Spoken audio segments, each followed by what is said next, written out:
നമസ്കാരം. Raf talk ഫുട്ബോളിലേക്ക് അവർക്കും സ്വാഗതം. നിരവധിയായ കോച്ചുമാരുടെ കീഴിൽ കളിച്ചിട്ടുള്ളയാളാണ് ലയണൽ മെസ്സി. സാക്ഷാൽ ഡിയേഗോ മറഡോണയുടെ കീഴിലടക്കം അദ്ദേഹം കളിച്ചിട്ടുണ്ട്. അർജൻറ്റീൻ ദേശീയ ടീമിൽ ഇപ്പോൾ എല്ലാം നേടിയത് ലയണൽ സ്കലോനിയുടെ കീഴിലാണ്. ബാഴ്സലോണയിൽ പെപ് ഗാർഡിയോളയ്ക്ക് കീഴിൽ അദ്ദേഹം കളിച്ചിട്ടുണ്ട്. ലൂയിസ് എൻറിക്കയ്ക്ക് കീഴിൽ കളിച്ചിട്ടുണ്ട്.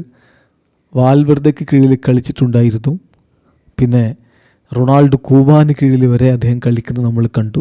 കീക്കെ സെറ്റിയൻ കോച്ചായിട്ടുണ്ടായിരുന്നു കുറഞ്ഞ കാലമാണെങ്കിലും.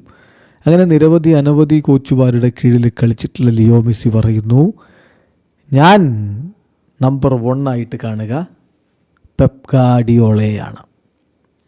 ESPN നൽകിയിട്ടുള്ള അഭിമുഖത്തിലാണ് മെസ്സി ഇത് പറയുന്നത്. മെസ്സിയുടെ വാക്കുകളിലേക്കൊന്ന് പോവുകയാണ്. അദ്ദേഹത്തിൻ്റെ കരിയറിലെ ബെസ്റ്റ് കോച്ച് പെപ്പാണെന്നാണ് പറയുന്നത്. അദ്ദേഹത്തിൻ്റെ വാക്കുകൾ ഇങ്ങനെ: എന്നെ സംബന്ധിച്ചിടത്തോളം പെപ്പ് യുണീക്കാണ്. ശരിയാണ്, കുറേ എക്സ്ട്രാ ഓർഡിനറി ഗുഡ് കോച്ചസിന് കീഴിൽ ഞാൻ കളിച്ചിട്ടുണ്ട്.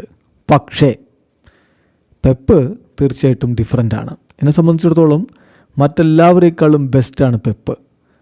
ഇപ്പോൾ കളിയുടെ കാര്യത്തിൽ വിഷൻ്റെ കാര്യം നോക്കുകയാണെങ്കിലും, ഗെയിം പ്രിപ്പറേഷൻ്റെ കാര്യം നോക്കുകയാണെങ്കിലും, കളിക്കാരുമായിട്ട് കമ്മ്യൂണിക്കേറ്റ് ചെയ്യുന്നതിനുള്ള എബിലിറ്റി നമ്മൾ പരിഗണിക്കുകയാണെങ്കിലും ഇൻക്രെഡിബിളി വെൽ റൗണ്ടഡ് ആണ് പെപ് ഗാർഡിയോള. തീർച്ചയായിട്ടും അദ്ദേഹം മറ്റൊരു തലത്തിലുള്ളയാളാണ്. നമ്മൾ മനസ്സിലാക്കണം, അത് ടീം വിജയിക്കുന്നു എന്നുള്ളത് കൊണ്ട് മാത്രമല്ല, പക്ഷേ എങ്ങനെയാണ് അദ്ദേഹത്തിൻ്റെ ടീം കളിക്കുന്നത്, അദ്ദേഹത്തിൻ്റെ ടീം കളിക്കുന്ന രീതി നോക്കിയാലും നമുക്കത് കൃത്യമായിട്ട് മനസ്സിലാകും ഏറ്റവും ബെസ്റ്റ് കോച്ച് പെപ് ഗാർഡിയോളയാണ് എന്ന്. യെസ്, അതാണ് ഇപ്പോൾ ലിയോ മെസ്സിക്ക് പറയാനുള്ളത്. നിലവിൽ അദ്ദേഹം നമുക്കറിയാമല്ലോ MLS ഹാവിയർ മഷ്റാനോക്ക് കീഴിലാണ് കളിച്ചുകൊണ്ടിരിക്കുന്നത്.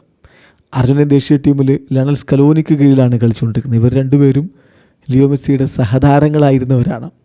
അതേസമയം ഇവരൊന്നുമല്ല അദ്ദേഹം കണക്കാക്കുന്ന അദ്ദേഹത്തിൻ്റെ കരിയറിലെ ഏറ്റവും മികച്ച കോച്ച് പെപ് ഗാർഡിയോളയാണ് എന്നാണ്. ഇവിടെ അവസാനിക്കുന്ന ഫുട്ബോൾ ലോകത്ത് കൂടുതൽ വിശേഷങ്ങളുമായി റാഫ് ടോക്സ് എത്താം.